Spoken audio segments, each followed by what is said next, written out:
Good morning, good evening, and good afternoon from everyone around the world joining us for another episode of DECRYPTED. It's a big one today. We got some exciting things to talk about. We're talking about Bitcoin. We're talking about all of the big news that came out of the Davos conference. And of course, one of the biggest things that we can talk about, PGA Tour has come to scale. So, Jack, how you feeling, man? It's a good Thursday. I'm wearing my golf clothes to work today. So here we go. That's like, it's a good feeling. But it makes me feel like I should be out on a golf course. But there's too much work to do. So too much. Yeah, but I got to say this, we talked about a big announcement. Like this was huge for scale. One, it's huge for Web3 gaming. Web3 gaming has been getting its ass kicked. Let's not lie. Let's call it what it is. And one of the issues is just there's not enough fun games for normal people to play that aren't just in your face crypto. And we've got to cross the chasm and have all this value go on chain, have crypto be a huge part of a game in a positive way, but make a game that's awesome and mobile and, browser based, that's easy to use and that has a big brand. And guess who has a big brand? The PGA Tour. Okay.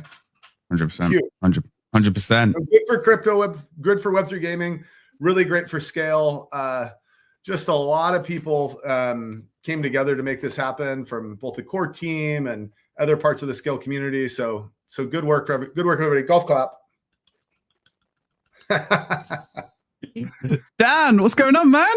You how you doing? I'm at our office actually. So I have unusual location today because I just got back from very little vacation, but my stepfather turned 90. And so I went, it's a big thing. And there was like a huge family gathering of his like children and grandchildren, great-grandchildren in Sofia, Bulgaria. So I just flew back this morning and that was cool. And I think actually in my extended family, several people work in crypto. I have some people working like in marketing, so doing different things. So it's not only me, the crypto guy, but I have some other crypto guys. So when you get together and you have to have those conversations, you don't have to do too much explaining. Because when I get together with my family and they're talking about, like how's work, how things like that, and I have to just go red and they don't understand. But you're good. Your family gets it. Yeah, I think for whatever reason, like because many of people in my family are from Ukraine. Actually, lots of things happening in crypto in Ukraine, and on average, I think an average Ukrainian person knows way more about crypto. One of the reasons is because if you live like in the UK or in the US, you can invest easily, and then your currency is stable. So it's easier for people in countries like that to just use classic, like regular banking. But in Ukraine, the currency is unstable. There's a war. Also, it's kind of hard to invest. So crypto is actually plays way bigger role. Yeah. Crypto be everywhere. Stan, we talked a lot about how just everybody has USDT and they use Tron, a lot of people there, right? And they used to just you just keep a bunch of cash under your USD cash under your like mattress or like a safe. And totally not very secure, but so interesting. So it makes sense that people are more progressive about crypto there. Yeah. Crypto be the future. And, one of the reasons why the likes of PGA have graced us with their presence. Obviously, we want to talk about that. We want to talk about the journey, how we got there. But I think maybe before we jump into that, why don't we show a little video on what's going on with PGA Tour Rise? It begins here with a single swing. Your clubs, your choices, your swing to master. Every shot drives you forward. Every challenge is yours to face. From the quiet of the clubhouse to the roar of the crowd, you climb, you push, you prevail. This is your journey. This is your moment. Own it. PGA Tour Rise.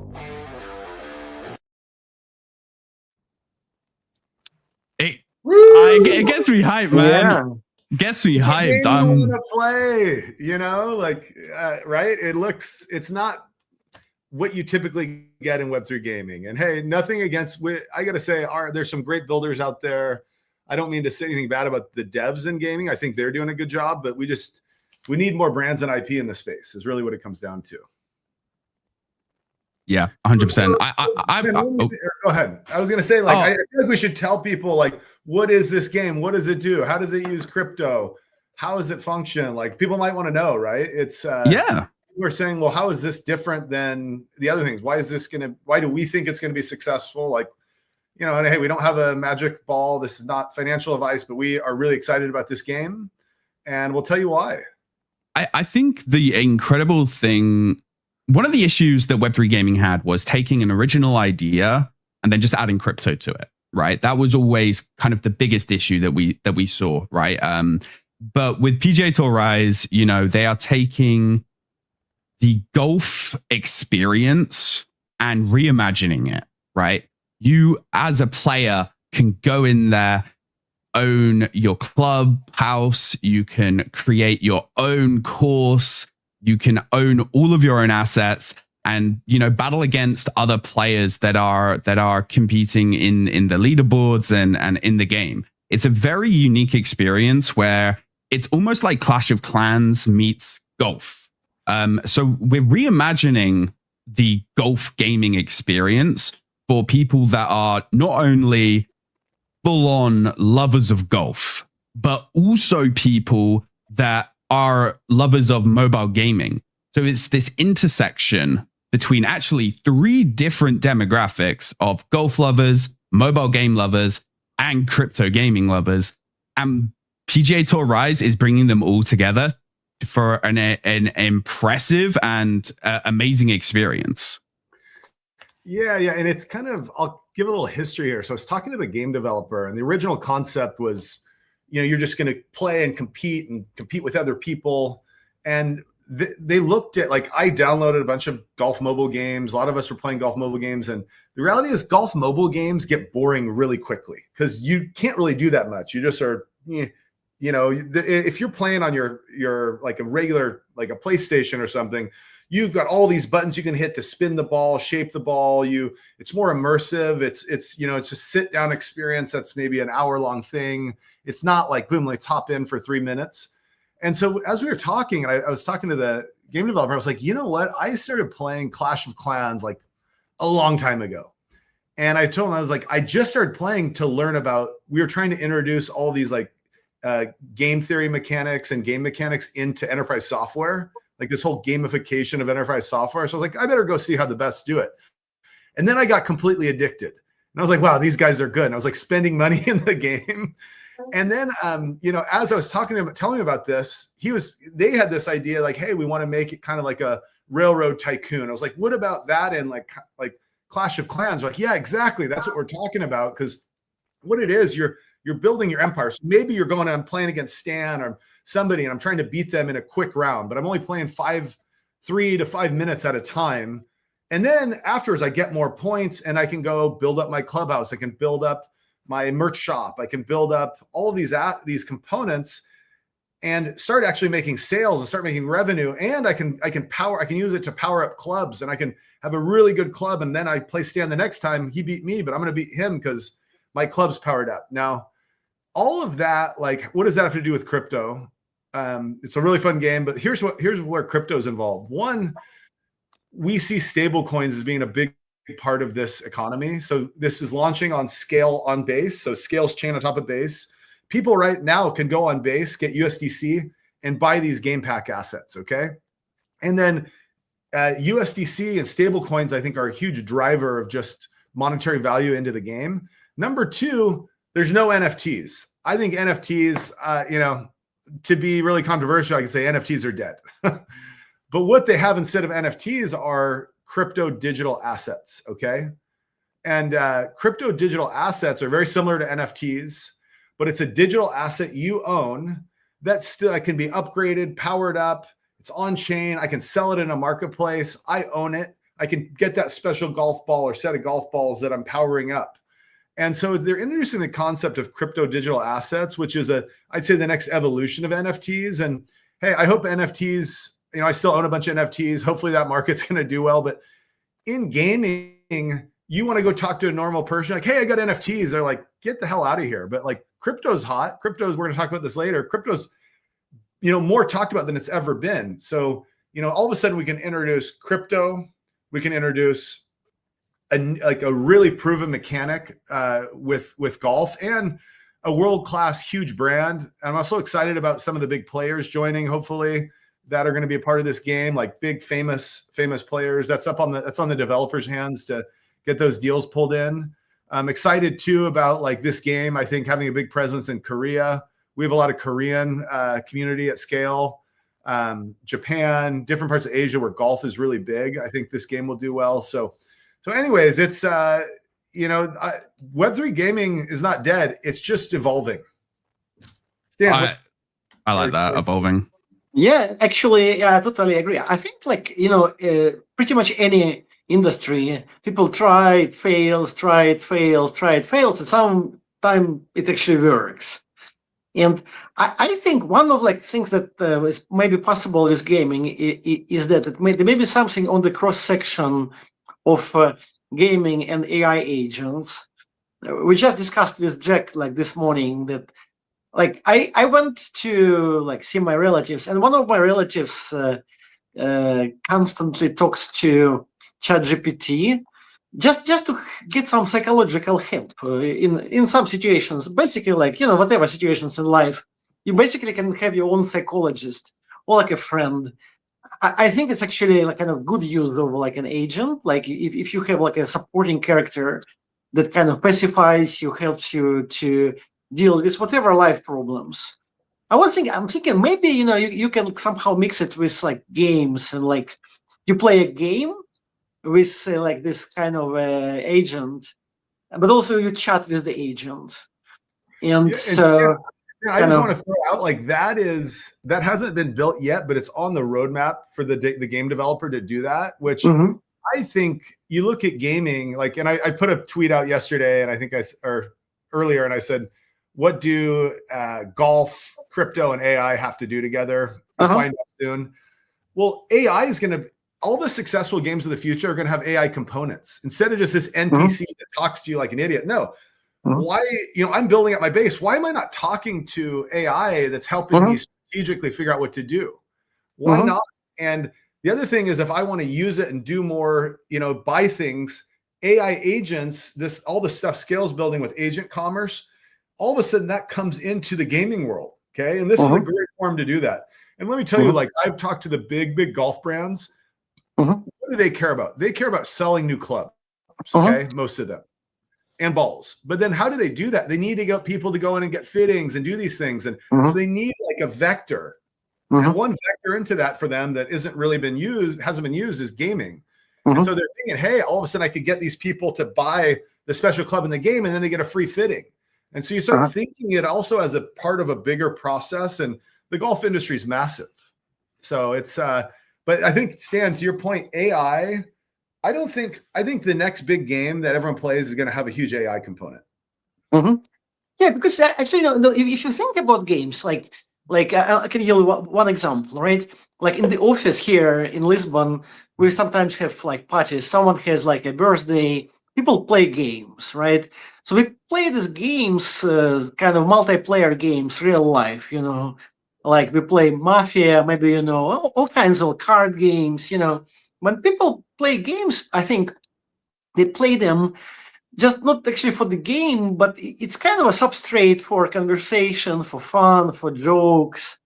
So you just need something, you need some common environment, and so that there's a game, but people play the game just to talk to each other in a fun atmosphere. So there may be something like this with AI agents too, that you may actually play the game, and because I think that's could be actually a way for AI agents to enter games, and then crypto. For this one, crypto could be very natural because you could pay for these agents, or maybe you get paid for actually playing the game, which is actually also interesting. That could be something like a learn to play, or you basically you play, but you get some psychological help.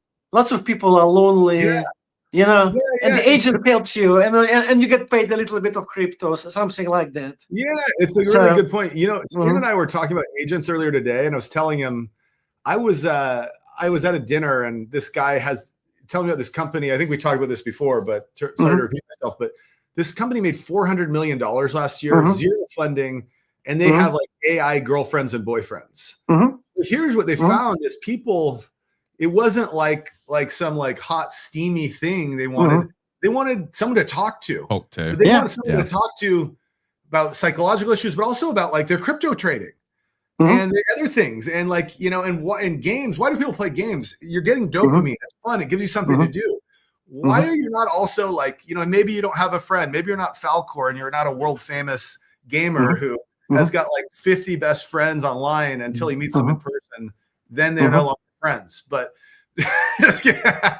that is a very, you remember that from we spoke about that like a year ago, and I've never mentioned. Big on you for remembering that. Wow. But it's gonna be interesting, so why not? And the other interesting thing, what if to get access to this person you have to use game points, and I want to get their credits, because it's expensive talking to AI. Burns up a lot of server compute power, and hey, like, let me go play. I'm going to beat Stan. I'm going to beat Falcor and like earn more points and level up. My merch store is going to sell more, and then I'm going to go use that to like get more time with my golf coach, who also is this like really attractive woman who teaches me things. Tells me what crypto assets to that's trade. actually no joke. A very, very smart model that you could do for these golf brands, like or any brand, right? Where like if you spend $50, you get 30 minutes with a finely tuned AI model, and then every $50 you spend, you get an extra 30 and an extra 30 and an extra 30. It's actually a very, very cool idea. I like that a lot. A lot of interesting things. Maybe the three of us should be game designers. I don't know. Been there, done that. We're just coming up with good ideas, but we know there's a lot that goes into that. We should try. I think we should try release a game, something fun. Something really kind of experimental. So you guys want a sidebar? That's kind of crazy. So sidebar me. Are we good with this? We good? Yeah. Sidebar. So there's this flu that's going around San Francisco, and like all the kids are getting sick. I haven't got sick yet, thankfully, fingers crossed. But my 7-year-old first grade son just was super sick, and he was staying at home. And whenever I was sick from school, my parents wouldn't let me watch TV, because it's a disincentive to stay home. You're like, oh, I'm going to go to school. I'm not going to sit around here and be bored. So I didn't let him watch TV. I was just home alone with him. And then he was like, he's like, hey, like, how about we design a video game? Or how about like, I had this idea for a video game. I was like, great, let's design it. And he just spent the whole day like designing this video game called Money Makers. He's like, here's the idea. This is a first grader. He's like, you're in San Francisco and you're walking around, you don't have any money, and you're looking for these gold coins. And then you end up getting your money. And then you have to go to Napa and like start a farm and make money there. And then if you do well, then you can move back to San Francisco and you start investing and running tech companies. And I was like, this is actually a pretty good idea. Like rags to riches. It's like a rags to riches game. And I'm like, think about it. You have some character and there's like AI, component. You're talking to them. Like, it's like a railroad tycoon, like journey, like hero journey. But anyways, anybody's a parent that you want a good way to keep your kid occupied for about 6 hours, tell them to design a video game. And then I actually worked with Gemini at the end of the day to like build a kind of like a mock-up of it and like write all this code and script for it. So I love it, man. I feel like we got so many like cool opportunities like with AI where, to your point, like even did you say first grader can come up with this incredible idea and then see their idea come to life. And we're opening so many doors. Kids I think people should listen to kids more, because they just have like really, not for execution, but just for ideas, because they have really simple ideas that are really driven by like core human logic, right? The reptile brain, the thing that just, it's not clouded with all the experiences we have. It's just like very simple, very imaginative, very pure. And it's like, wow, that's maybe a good idea. Talk to a bunch of first graders to come up with game ideas. That was it's a great point, because my nephew actually started like whatever, I guess it would be like first grade, second grade, and he was like struggling to connect with the teacher, and he was like, oh, why can it just be like a Steve from Minecraft?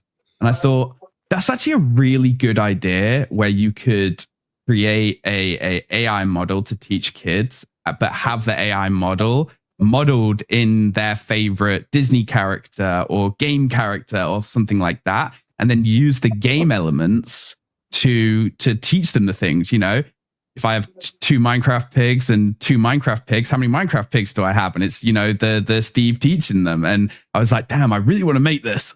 I didn't, but it's they have incredible ideas. It's awesome.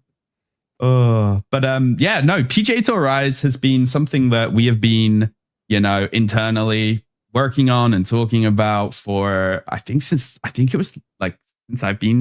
joined, and it's been like, yeah, it's been a long time in the making, and that's how things. Well, let's also just call out, this game would have gone live a long time ago if it weren't for all the regulatory confusion, and people are like, oh, Web3 is not doing well. We got to be real. There was this like choke moment where every business was like, well, I can't do anything with crypto, or I'm going to get like an SEC letter, right? I'm going to have commodities exchange coming, commission coming after me. There was people are just scared. And so things like this got delayed. And also finally, it's like, okay, we've got like the Genius Act, now the Clarity Act coming through. Big businesses, big brands are finally starting to say, hey, let's use crypto. Now, crypto is hot, but this whole like Web3 NFT thing is just going to really transform to match like people's opinions about this stuff. And it's really, at the end of the day, like, what's its value? Okay, you have true ownership. I can, sell it on a marketplace to anybody. I I own it. It's immutable. I've got this transparent database that lets me, the words we use on that are going to shift, but which they need to. But I think we're finally going to get to a point where we start seeing breakouts for this stuff. Yeah. What do you think, Stan? I think, actually we're in a point where it's kind of the low point, because the old ideas turned out to be not so good, and the industry is looking for new ideas. So, which is actually good. Like if, let's say 6 months ago, meme coins were very, very hot. Now, and it was really hard for anyone to do anything except a meme coin. Now they're kind of dead, which I'm actually happy about. But which actually, and now people that want to do something else, they are more. The market is down, but it's easier for people to go for alternative ideas. So, and then you have the situation where, like on Ethereum, transferring money is less than 1 cent. On Coinbase, it's almost free, and on Scale. So the platforms actually provide so much performance now. It's almost like it's way easier to do something interesting now because it's pretty much for free, compared to like 3 years ago, where you would pay like $50 to do anything on Ethereum. So it actually invites some new ideas, and at some point, one of those ideas will go viral, I think. Mm-hmm. So I personally think that AI agents are really gonna be the change the things. Also, I think crowdsourcing things like, let's say, you provide some information to blockchain, you get paid a little bit, like Wikipedia or any kind of crowdsourced stuff, right? Like I was flying yesterday. I was thinking maybe we should have like a crowdsourced application for turbulence, right? If you let your phone measure turbulence on your flight and post this information to blockchain, and then you earn some money, and then you have a real life database of turbulence.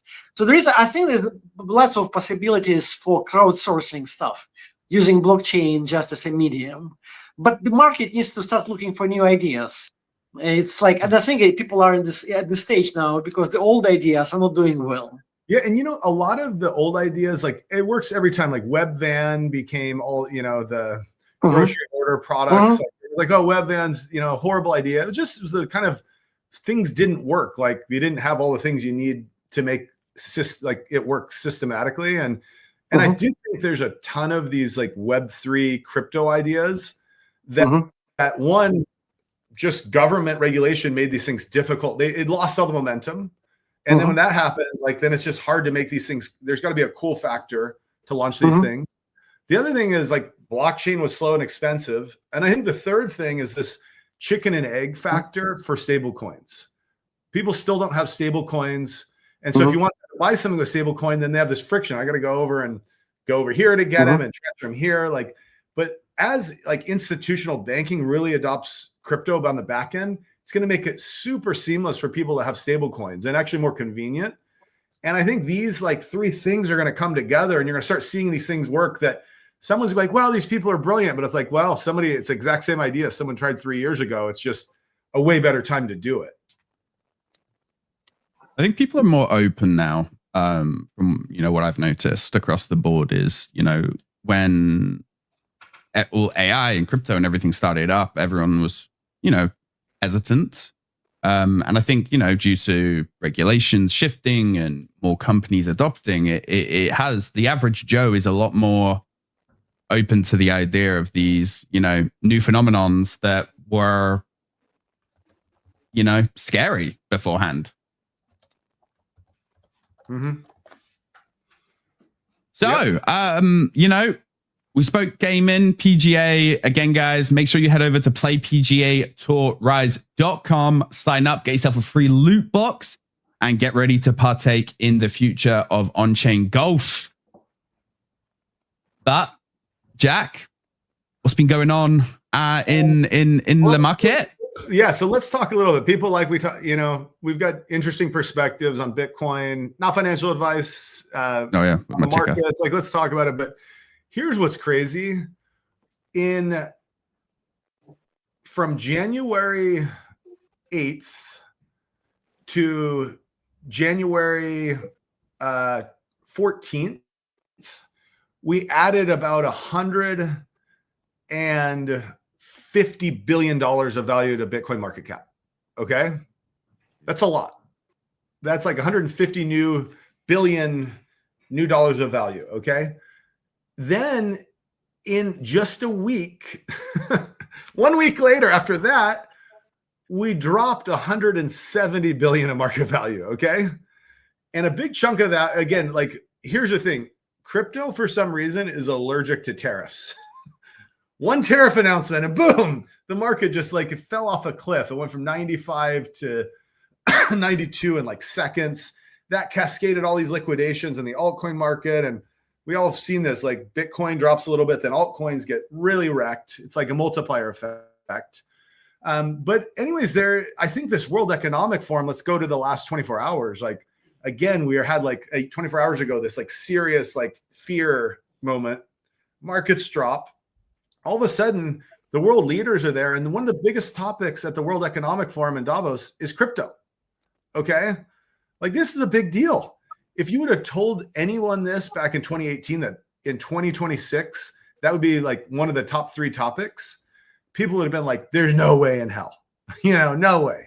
Like, it's just, I hope they just mention it once, let alone the US president, standing US president said at the World Economic Forum, the US is going to be the crypto capital of the world. Right. So people, and then, the alt market then catches up a little bit, which shows people like, hey, this stuff's not going away.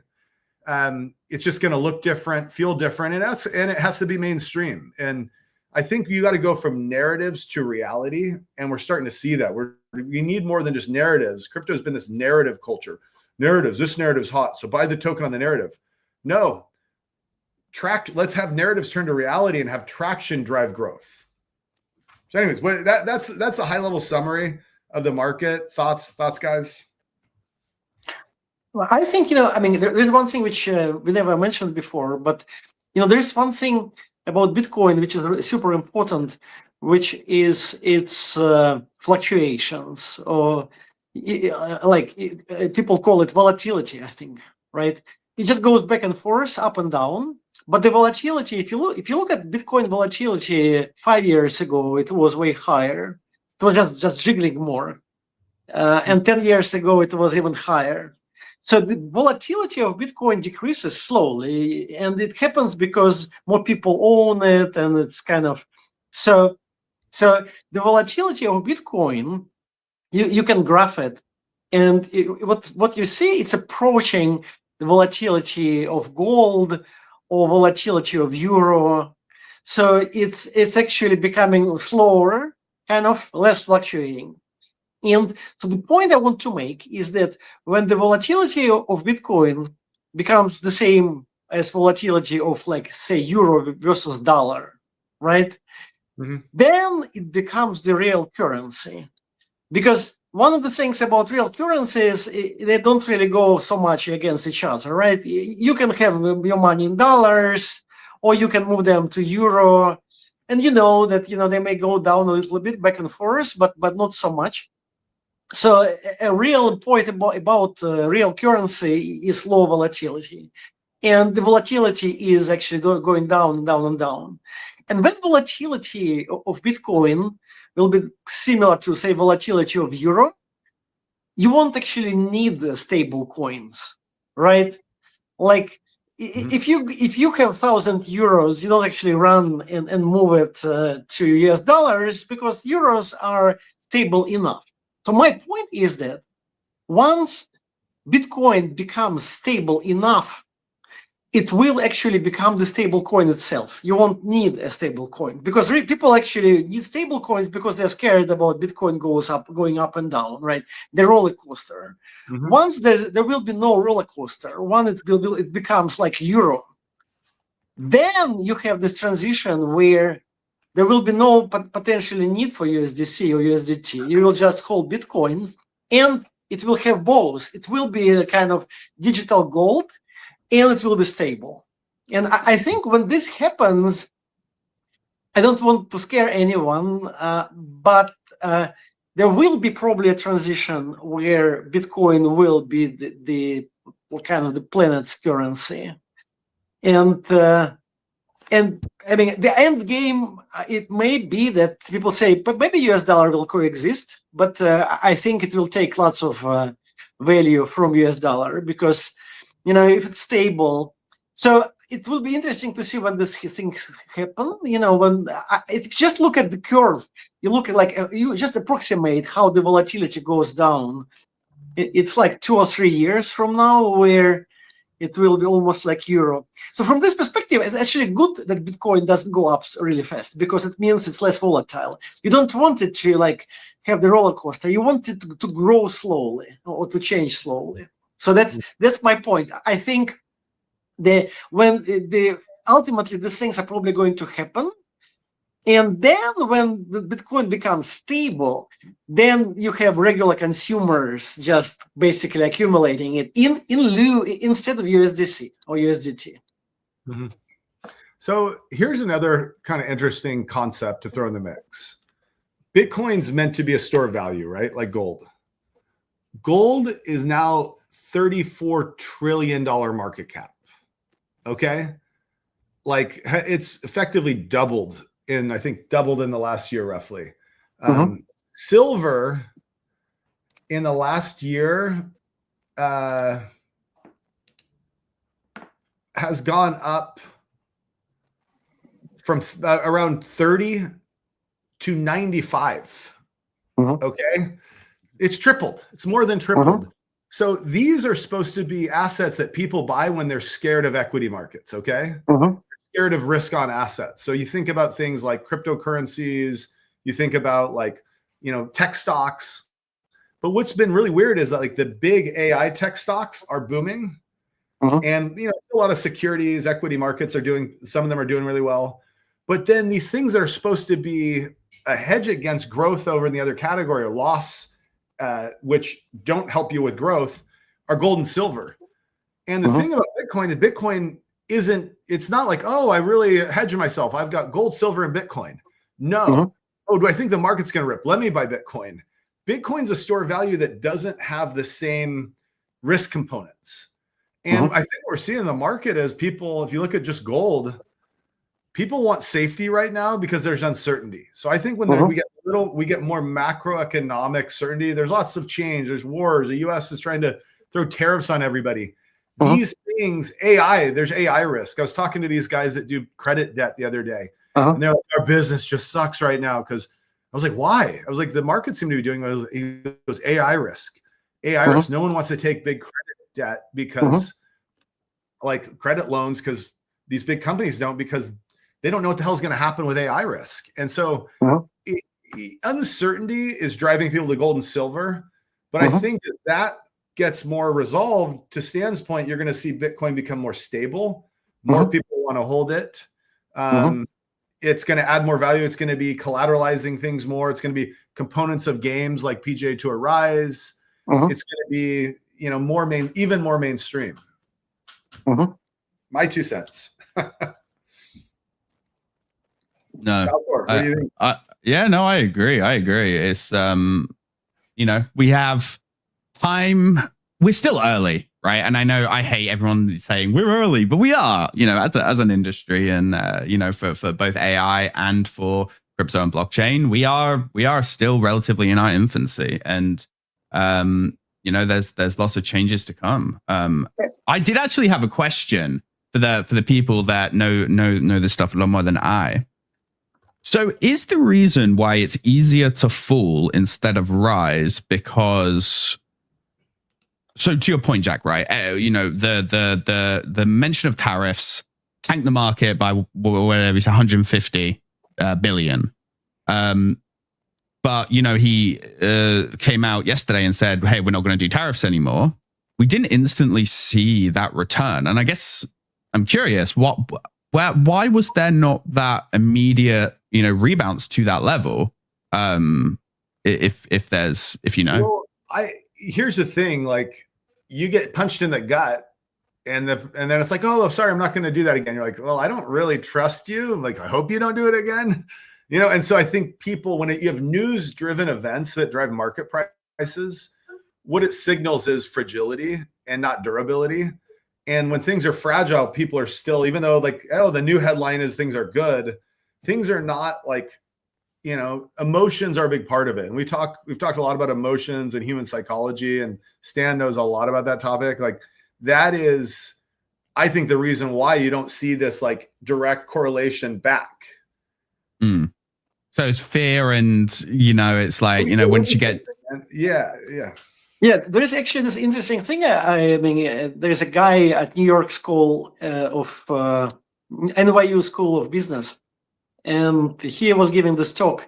And one of the interesting things is that if you look at US stock market, is that you have this magnificent 7, basically Google, Nvidia, the usual suspects.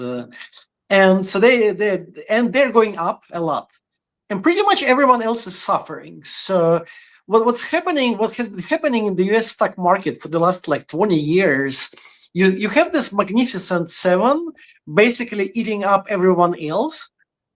So this pretty much, so the future may well be that they will eat everyone, like they will take most of the revenue. And so you have this thing happening where their weight in the stock market is huge, and so people that used to invest like in mid cap stocks or like whatever, they don't see any returns. So basically now, if you invest in stocks, you just buy Google or Nvidia or whatever. Stan, it's interesting. That's what people are like, hey, what's going on with crypto? I was like, well, you could 4x your Nvidia stock, which is a Mag 7 stock. When was that ever the case? Do you buy Ford back when, or like these things and they're going to 4x in a couple of years? No. And it's because of like AI exposure. It's totally, and by the way, the Mag 7, for people that know, that's Apple, Microsoft, Alphabet, i.e. Google, Amazon, Meta, Nvidia, Tesla. Correct. So, and basically you see this, and it's actually, it's actually a trend. So basically, if you're like an investment advisor, you have a customer, you basically just tell them to buy this 7, and the rest is losers. They may be actually killed by the 7, right? And so basically this mid-cap stuff is going into gold or silver because they have nowhere to invest. They either invest like into Nvidia, but everyone invests in Nvidia or Tesla. But how you differentiate? And you don't want to invest into mid-cap or whatever other stocks because they're losers. And so the only place where money can go is gold and silver, or maybe oil. And it doesn't really go into crypto because people that make these decisions, I wouldn't put them like older people, but most of them don't really, they're like huge hedge fund, not hedge fund, they're like pension fund managers, and they have very conservative thinking. They're not really, crypto is not, it's like a generational thing, right? They're moving money in gold and silver, and when they retire, the people they will hire to replace them will buy crypto. So that's why I think you see this huge shift in gold and crypto and silver, but because these people are moving away from the stock, it's like mid-cap stock market, but you don't see them buying crypto. To add to that, I think it still goes back to AI risk. Because what did the Mag 7 have in common, right? Who I just talked about, Apple, Tesla, Nvidia, Microsoft, they all are the AI winners. These are the ones that are they're all trying to kill each other with AI, but they're actually all in a really close arms race. Even Meta's got some of the best AI out there, right? And that's why they're all, they're a safe bet for people. Well, still a lot of growth. But I think, like in Ben Falcor, show the rainbow chart here. Like, I think once the AI risk starts kind of getting more understood, and you see things like, look at scale, we're focusing on AI. We're all about AI agents, right? Agent, AI. You're going to start seeing a bunch of winners that, are frankly partnering with the AI. We're not trying to start an LLM and beat ChatGPT. No, we want to help people that use Claude, ChatGPT, and Gemini, whatever top LLM from the Mag 7, and help them make stuff happen. But like, I just want to call this out. Like, this chart was proven to really be true 3 times, through 3 halvings. You can see these like 1, 2, 3. The first 3 quarters are all really positive. The 4th quarter here, we're not seeing the growth. And so this is what people talk about. Like, are we done with this predictable 4-year cycle? And I think it's just changing. I think it's evolving. I think we're not going to see as much down. You see, it's way flatter since the last uptick, right? It's way flatter, and you get a different view on this like logarithmic scale than you do on just looking at pure price. But we're not where we were before with Bitcoin because it's a different world. Bitcoin's traded through ETFs, financial institutions. There's liquidity coming on that side. We have the Mag 7 and AI. We have gold and silver. People are getting into. So I don't think that's a bad thing. I actually think it's a good thing. It just means things are going to get more fundamentally driven as opposed to like narrative and cycle driven. Yeah. It's also with, I mean, I know it's still a while away, but unlike the likes of gold and silver, which I understand that there is a finite amount of gold and silver on Earth. It just seems like that it's always being discovered. Bitcoin is a finite, and over time it's going to, when demand rises and supply stays the same, what's going to happen? Yeah. So guys, what do you? Where do we go from here? Stan, interesting topic. What do you have top of mind? Shoot. Actually, I would discuss, there was this post from Vitalik about decentralization. And it's basically what is happening, I think, is that with Vitalik, Ethereum, there was this epoch where everything was about decentralization, and everyone was very naive, I think, and hopeful, and to create this world of decentralized applications. And then it did not yet happen, this world, right? And Vitalik, I think, had a couple of posts saying that we need to kind of go back to our roots, and he brings up Linux, which is a pretty good example, right? Linux is an operating system which is not dominating, but it's true to its roots, and it's doing pretty well. So I think Vitalik's message was that we need to become Linux. When he says we, he means like people that like decentralization, Ethereum. And so basically the shift is that if, like, say 5 years ago, Vitalik was like the mainstream leader, now he's becoming more like Linus Torvalds, where the crypto mainstream is becoming more centralized.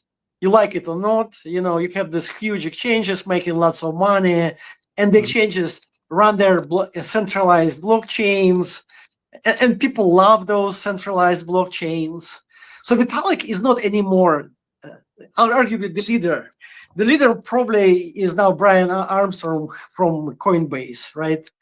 He's the guy that probably has the most money, and like, or maybe the Binance guys. So, but Vitalik, and so there's this huge shift happening, and on Twitter also there are fights where some people say, okay, let's be true to our decentralized ideas, and then people that work for centralized companies like Stripe or whatever. And lots of people from like Ethereum Foundation moved to work for centralized companies. And so you have this drama happening where the future is not what it used to be for the Ethereum community. And there's not so much money, and so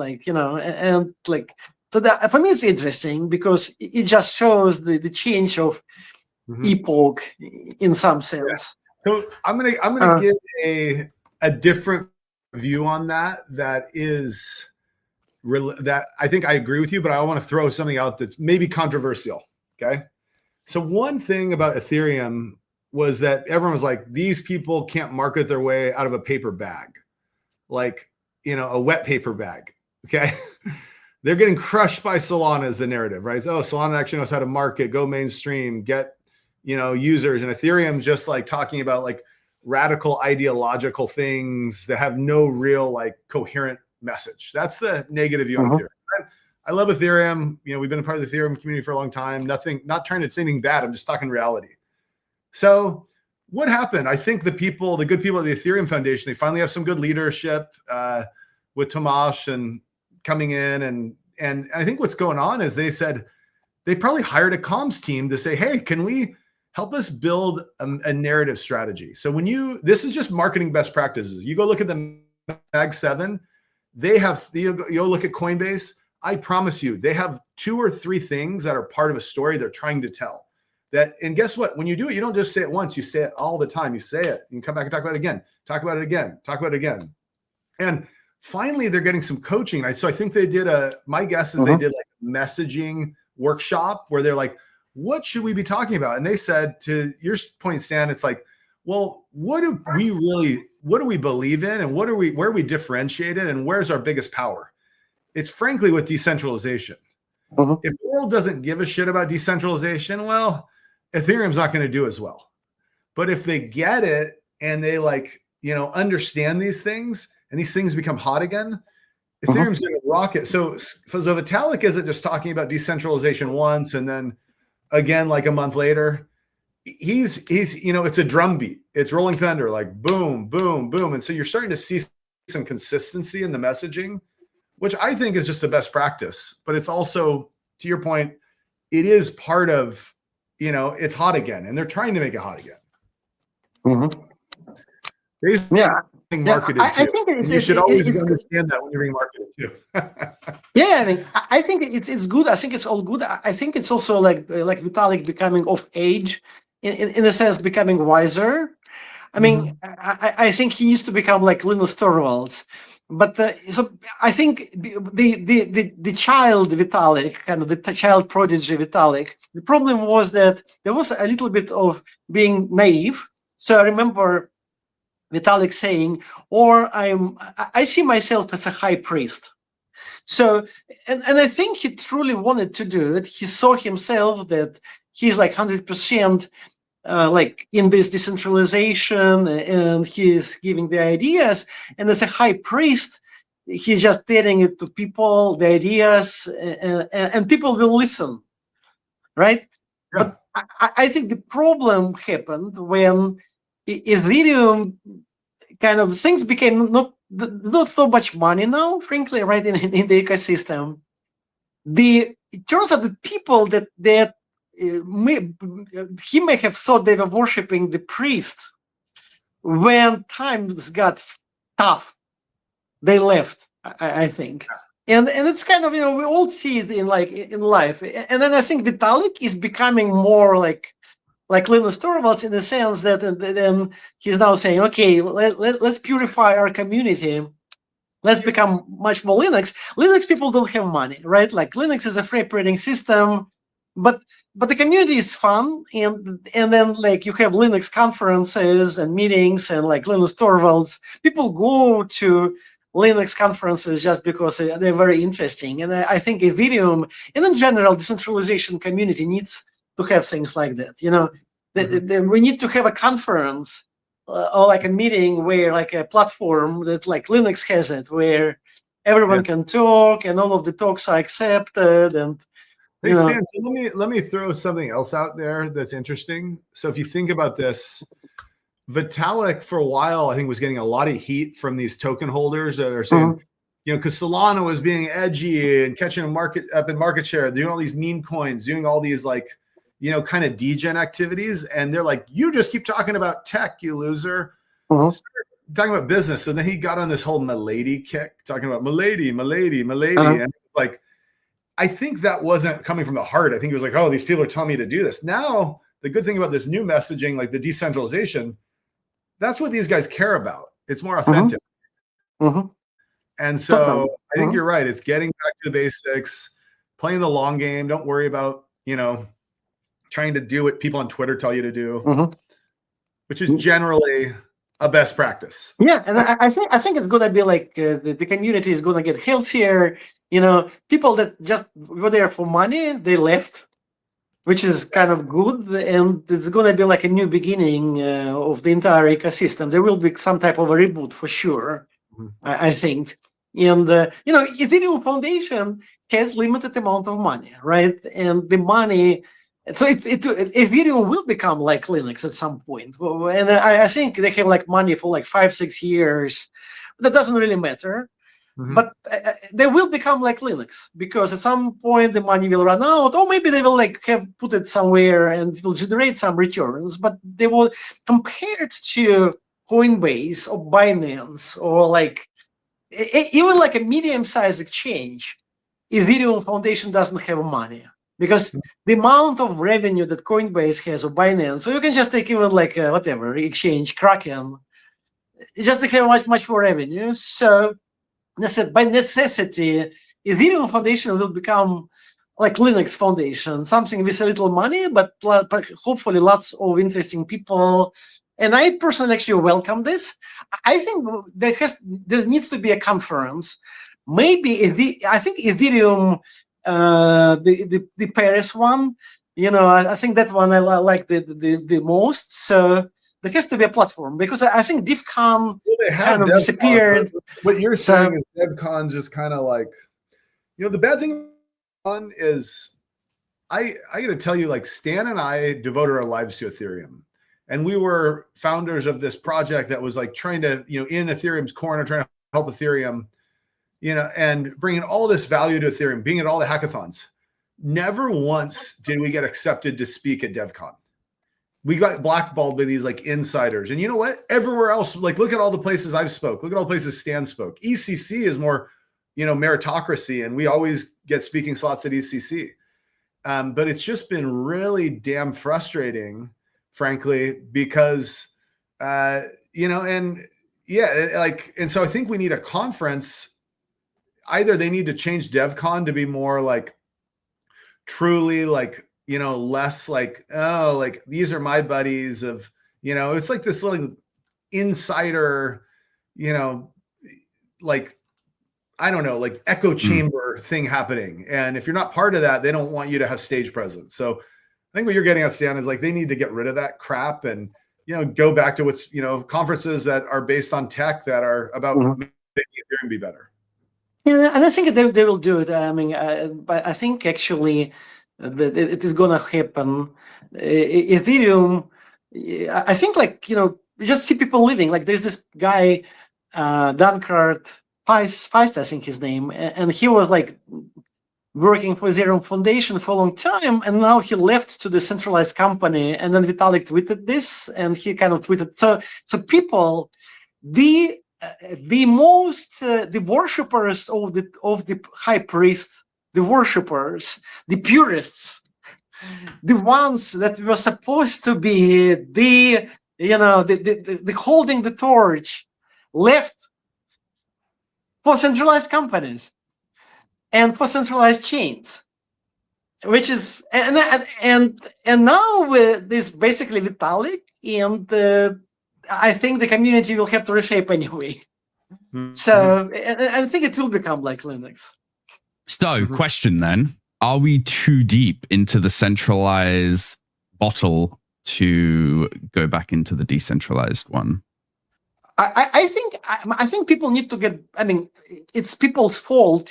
People say, they always blame someone else, but it's people's fault. I think meme coins is basically greed, right? It's not hodling. It's greed, and people just for a couple of years got crazy about meme coins. And if you have a meme coin, you don't need to have the decentralization, right? It's just basically it's a gambling platform. Why do I mean it? So people going into meme coins, it was like losing morality to a certain degree, and that's I think, and people will just get burned anyway. So people are burned already. And I think when they get burned, they're not burned. There will be this process of like recovery, whatever, acceptance, and then people will go back into this more like fundamental like things. I think there'll be way less people maybe, but so I think we're seeing it right now. I think that the process is happening. You just look at the market cap of meme coins. They went through the roof last year, and they're pretty much dead. And you take a look at Google Trends. People used to search meme coins a lot.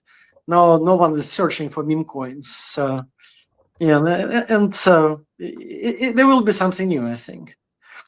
I think meme coins were kind of just around when, the tech was stagnated and there wasn't a huge of interesting things going on. And then, now when we have, privacy on chain, large businesses, ETFs, things like that now we're going to be starting to see, to your point, fundamentals returned to the forefront of what is making the industry as awesome as it is. Yeah, and I think meme coins, to a large degree, they are product of exchanges, because as I mentioned, like there is this like, I think exchanges have huge revenue. They have like $100 billion a year revenue, and so they need something to trade, and don't really care what to trade. So that's why the meme coins are promoted so much, because they're tradable. People think a meme coin goes up or down. There's a pattern, and the exchange doesn't care if it goes up and down.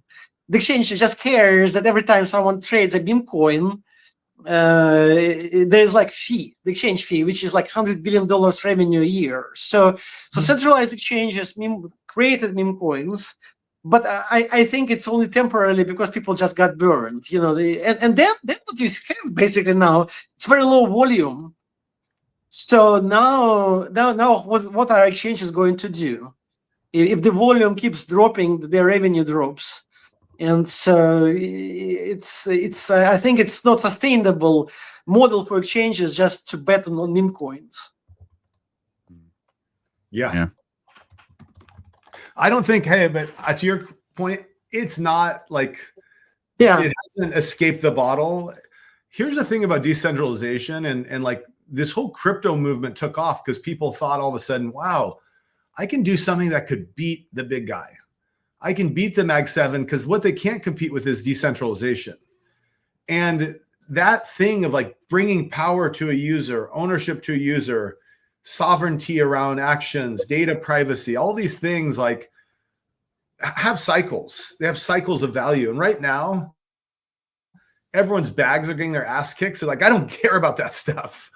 But as things start recovering, people are going to, especially like younger generation, you go talk to someone in their 50s or 60s and you say, hey, how much do you care about whether or not Mark Zuckerberg's making money off of your activity on Facebook? They're like, I don't give a shit. Just give me a product. Talk to a 22-year-old or 25-year-old and say, hey, do you actually want to own your digital assets? Do you want to get monetized the way get a piece of monetization that happens with your eyeballs? Do you want, immutable databases? Do you care about cryptocurrency? You're going to get a very different response. And those people are getting older. They're becoming bigger in like the market share of, just asset holders globally. And so decentralization just, frankly, is going to be like a 25-year overnight success. It's not going to happen in 2 years. It's going to take a while. And, when did that 25 years start? Maybe at the onset of Bitcoin. That's why people like Bitcoin. They're like sovereign money, right? Yeah, it's like electric cars. It's like electric cars, or like it takes time. But the end game is electric cars, or like things like a space travel. It's just something where it just takes time, I think. And when it goes up, and so I think there are people that still predicting Bitcoin going up a lot, and I think that's going to happen. It's just that it's cycles, of these things. So, question. So, when, you sign up for a platform or something, and then there's the checkbox of, you want us to send you like marketing materials and share it with our partners and things like that, right? I'm curious, do you think we could ever get to a point where you could actually get paid for that? Whatever the worth of it is. Let's say that email's worth like 50 cents or something, or, they say every time we give out your email, we will give you X amount, right? So you almost get royalties off of your information. Do you think we could ever see a world in which that happens? Because like, would you press that button if you were to get 50 cents, let's say 50 cents, right? For every single time that company has sold your information to third parties, and you got 50 cents every time, would you press it? Hey, it would be funny if somebody had a tokenization product that like gave you a token and send points each time you pressed an ad for like some company people hated, because then they get charged 50 cents or $1. That would be good. Yeah. It's like killing the ad industry by like flooding it with crap. No. Okay. Don't do that. Don't do that. It's a bad idea. Just funny. Okay. But sorry. No. Well, we have fun. But I mean, guys, it's been a busy week. We've done a lot. Again, we're super excited to finally be launching PGA Tour Rise. Dex looking for something. I'm gonna get my golf club up there. We need to. We should do a competition and get somebody a golf theme it today. Yeah, we're doing it. I actually have a putter that's like 130 years old in my club. It was my dad's dad. So my great grandfather's putter is like, yeah. I think that's one of the only things that you can't buy that in the US. You can only get that in like England, Scotland, Ireland, a putter that old. Right? It is heavy. Does it have like a big frontal face? Yeah.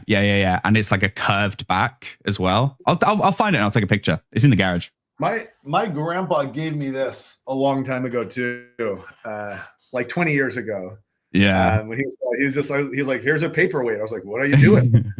Just keep it on your desk. Put it on papers. But look at that. That's a great as a backdrop for my Zoom calls. Hey, I like it. But to be fair, that's a great point, right? You know, we have so many different ages of people that you know like golf or interested in golf, and you know that's why we are super excited for PGA Tour to be, you know, coming over to scale and releasing PGA Tour Rise this year, 2026. Yeah, make sure you link to the Play PGA Rise link for the people, and yeah, you can go you can sign up and get a free pack. FYI, you can also buy advanced packs. None of that goes to scale. It's the developer, and the developer is going to be, you know, hopefully lots of people buying lots of scale credits on Scale on Base, and you know, and 50% of that gets burned. Okay, this is all part of the burn story. The burn, by the way, it passed. We should have been talking about that. Right now. Yeah, our burn proposal passed. Okay? Yeah. You know, that's the problem with a 7-day vote, is that we all knew it was like, oh, it looks it's going to pass, and then like it's 7 days, and that's huge. So let's say PGA Rise is successful, they're going to be buying tons of get scale tokens, buy gas credits, use them. Half of that gets burned, the other half goes to validators, the node operators. Yep. So I'm not going to say what I was going to say. We are optimistic about PGA Tour Rise, and to Jack's point, the burn proposal did pass. You can, if you want to check out the results, you can go over to the page. It'll be about 2 tweets back. And yeah, we're super excited to continue in this next evolution of Scale and Scale on Base and Scale Expand. You know, where we go next, Jack? Leak it. Well, no, don't actually. I am trying to figure out agents. Okay, so there's a lot of work happening. There's going to be some big, hopefully next week, another big, you know, push announcement around in the agent world. So stay tuned.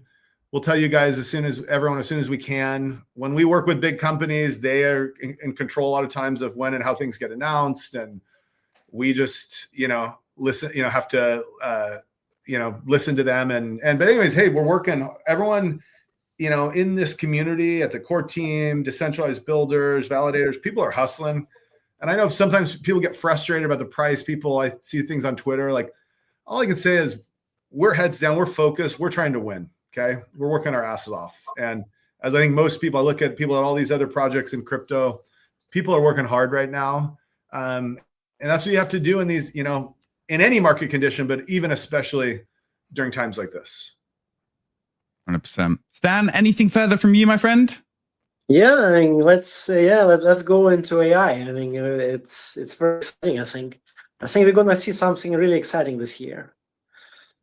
Oh yeah, guys, been an absolute pleasure hanging out with you guys as always. Join us next week for episode 17 of Decrypted, as we will probably maybe be talking about that thing actually.